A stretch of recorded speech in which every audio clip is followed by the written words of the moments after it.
Pozdravujem sledovatelia. Dnes mám pre vás jednu dôležitú úlohu, ktorú potrebuje naozaj každý marketer robiť, pokiaľ chce dlhodobo byť úspešný a pokiaľ sa nechce zastaviť na určitom stupni.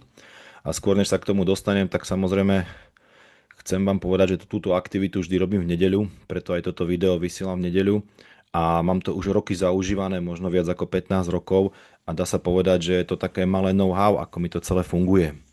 Je veľmi dôležité, pretože všetci marketéri môžem povedať, že majú mesačné uzavierky a každý v podstate v tom mesiaci sa snaží odovzdať nejaký kus práce, nejaký obrad doručiť na firmu, aby mal samozrejme nejakú tú províziu. Ale ten mesiac je vždycky taký, že nemôžem povedať, že by ho ľudia robili vyrovnanie. Väčšinou sa mi stáva, že prvý týždeň 100% sa robí minimum, druhý týždeň sa robí možno 30-40% ich možností, tretí týždeň je to už klasika a ten posledný týždeň si dovolím povedať, že niektorí idú aj na 120% možností, len aby ten mesiac nejakým spôsobom dohnali. Čo z toho vyplýva, že keďže je uzavierka mesačne, tak ľudia robia mesačne nejaký výkon. Ale ak chcete uspieť a naozaj chcete ísť rýchlo hore, priatelia, a udržať si nejaký ten štandard a kariérne neustále rásť, je veľmi dôležité, aby ste si v hlave nastavili tzv. Týždenné uzavierky. A ja v tom pokračujem naozaj celé roky a pre mňa je nedeľa veľmi dôležitá tým, že v nedeľu si vždycky vyhodnotím týždeň a síce vyhodnotím si úlohy, ktoré som si zadal a dnes vám aj ukážem, ako si tie úlohy dávam a samozrejme naplánujem si úlohy na ďalší týždeň. Hej, pokiaľ naozaj začnete mať týždenné uzavierky sami so sebou, verte mi, že váš obchod normálne, keď tak zoberiete, tak z mesiaca na mesiac nie, ale behom pol roka, maximálne roka sa minimálne zdvojnásobí, pokiaľ ste aj vo firme niekoľko rokov v podstate. A je to naozaj rada, ktorú vám hovorím zo svojej 18-ročnej praxe.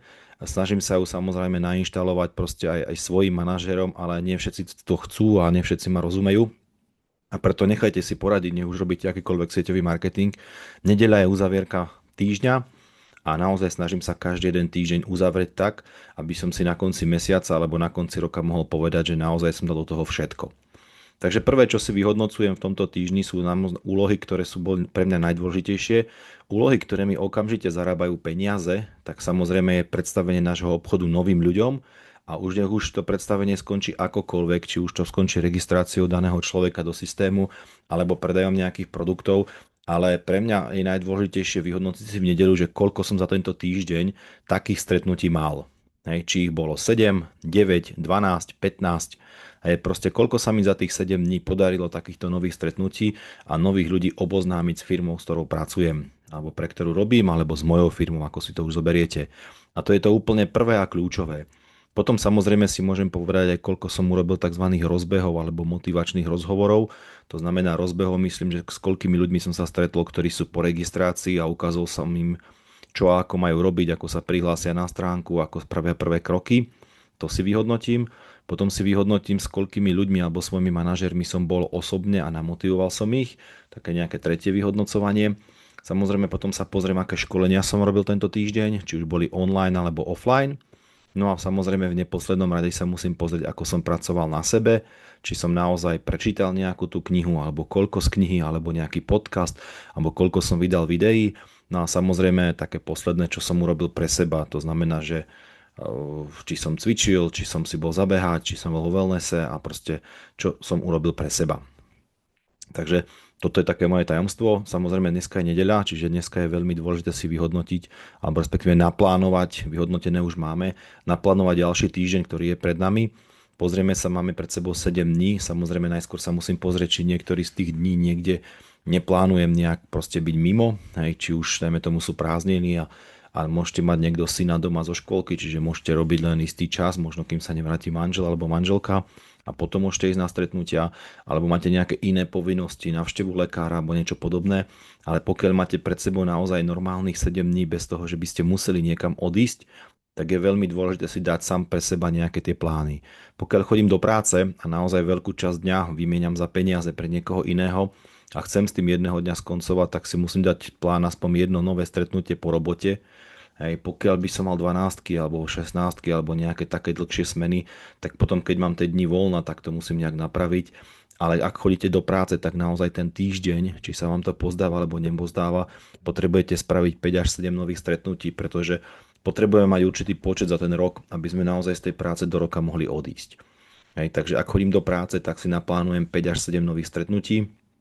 Pokiaľ už do práce nechodím a robíte to na full time a verím, že aj takýto pozerajú môj kanál, tak samozrejme po 10 nových stretnutí za týždeň nemôžem ísť, pretože pokiaľ idem po 10 nových stretnutí, tak prakticky to by som mohol ísť naspäť do práce a to jedno stretnutie si spraviť po tej 16. alebo 17. hodine, to, ktoré, ak robím tak málo. Takže potom, ak som získal ten čas a robím ten obchod na plný úväzok, tak potom mi hriech a pozerať sa do zrkadla sám na seba, že som ten deň naozaj makal a urobil všetko pre seba a svoju rodinu, aby sme sa do budúcna mali dobre, pokiaľ som nemal žiadne alebo mal som len jedno stretnutie. Takže mi plán je minimálne 10, samozrejme ideálne by bolo viac. Potom si naplánujem minimálne 5 motivačných nejakých takých sedení so svojimi ľuďmi.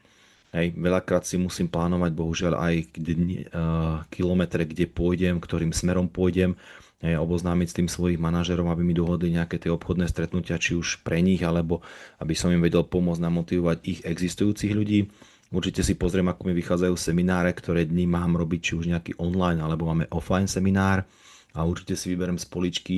A dneska bohužiaľ už až tak nekupujem každý týždeň nejakú novú knihu, ale v podstate do týždňa sa mi stále podarí prečítať, do mesiaca sa mi stále podarí prečítať zhruba dve tie knihy, ktoré tu mám a veľakrát sa vraciam k niektorým knihám, ktoré som čítal možno pred 5-7 rokmi a naozaj môžem povedať, že teraz mi dávajú zase úplne iný zmysel, keď si ich prečítam. Takže plánujem si osobné stretnutia a plánujem si tie stretnutia s novými ľuďmi. Môžete niektorí samozrejme aj online, pokiaľ robíte online. Potom si samozrejme potrebujete naplánovať motivačné rozhovory. Ďalej si potrebujete naplánovať, ak robíte nejaký predaj alebo obídenie si svojich zákazníkov existujúcich. Taktiež nejaká literatúra, samovzdelávanie, prípadne nejaké príspevky do skupín alebo na osobné profily. Takže úplne jednoduchá vec, priatelia, ale by ste neverili, napriek tomu je to neskutočne dôležité.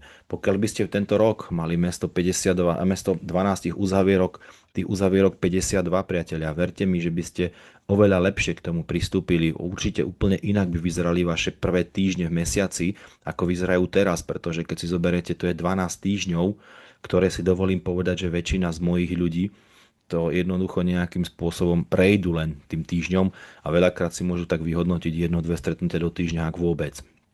Čiže minimálne ročne získate 12 týždňov, čo keď si zoberiete, tak to sú 3 mesiace sieťového života v sieťovom marketingu. Aj tie druhé týždne, to znamená, keď už sa blíži polovica mesiaca, si myslím, dovolím povedať, že veľmi veľa ľudí má veľmi slabé a preto naozaj, pokiaľ sa naučíte týždenné uzavierky, priatelia, váš obchod sa behom krátkej doby naozaj zdvojnásobí. Viem, o čom hovorím, celé roky tak robím, snažím sa tak učiť aj svojich ľudí, ale ako hovorím, je veľmi ťažké, alebo jedno z najťažších vecí, sadnúť si sám so sebou, otvoriť si diár a pozrieť sa, ako vyzeral môj minulý týždeň a na koľko percent som s ním spokojný, čo z tých daných úloh, ktoré som si dal, som splnil, naopak, ktoré som nesplnil a v čom sa musím zlepšiť. No a samozrejme od toho mi potom vyzerá aj ďalší plán na ďalší týždeň, pretože pokiaľ ten týždeň naozaj predtým nebol ideálny, tak ten ďalší týždeň by som si mal naložiť ešte viac. A ten počet tých stretnutí som si naozaj nevymyslel, pretože priatelia, ak to robíte popri práci, tak to jedno stretnutie s novým človekom je v poriadku. Ak to robíte na plný úväzok, tak musia byť v poriadku minimálne 2 a viac stretnutí, pretože inak naozaj, ako hovorím, môžete ísť naspäť do práce a porobiť to popri práci a mať 2 výplaty, keď to tak zoberiem, pretože naozaj zabíjate čas tým, že doma administrujete, pozeráte si sociálne siete, do nekonečna sa zapodievate s niektorými ľuďmi, stále im len telefonujete a tak ďalej a tak ďalej. Ja nevrajím, že netreba, ale nemôžeme volať proste tým istým ľuďom každý týždeň a niekoľko mesiacov alebo aj niekoľkokrát do týždňa. Toľko asi k dnešnému videu. Ešte raz, priatelia, ak sa vám podarilo dostať sa až sem ku koncu tohto videa, zoberte si z toho niečo, pretože týždenné uzavierky majú obrovský zmysel. Dajte odber tohto kanála, pretože keď pozerám, tak 70% videní je neprihlásení ľudia. Budem veľmi rád, ak si dáte odber.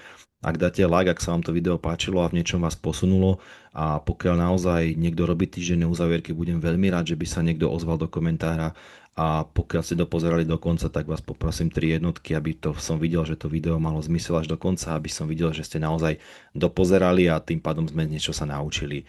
A želám pekný deň, majte sa.